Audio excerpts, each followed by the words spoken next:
മാനസത്തിന് നമസ്കാരം. നമ്മുടെ രാജ്യം 76ാമത് റിപ്പബ്ലിക് ദിനം ആഘോഷിക്കുകയാണ്. 1947 ആഗസ്റ്റ് 15-ന് ഇന്ത്യക്ക് സ്വാതന്ത്ര്യം ലഭിച്ചു. എങ്കിലും 1950 ജനുവരി 26-ന് ഇന്ത്യൻ ഭരണഘടന നിലവിൽ വന്നത്. അന്നാണ് ഇന്ത്യ ഒരു സ്വതന്ത്ര റിപ്പബ്ലിക്കായി മാറിയത്. ഇന്ത്യൻ ഭരണഘടന നിലവിൽ വന്നതിൻ്റെ ഓർമ്മക്കായാണ് നമ്മൾ എല്ലാ വർഷവും ജനുവരി 26 റിപ്പബ്ലിക് ദിനമായി ആഘോഷിക്കുന്നത്.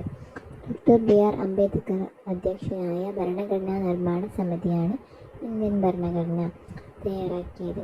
ഭരണഘടന പ്രകാരം ജനാധിപത്യ ഭരണം നിലനിൽക്കുന്ന രാഷ്ട്രമാണ് ഇന്ത്യ. നാനാത്വത്തിൽ ഏകത്വം ആണ് നമ്മുടെ ഭരണഘടനയുടെ വലിയ പ്രത്യേകത.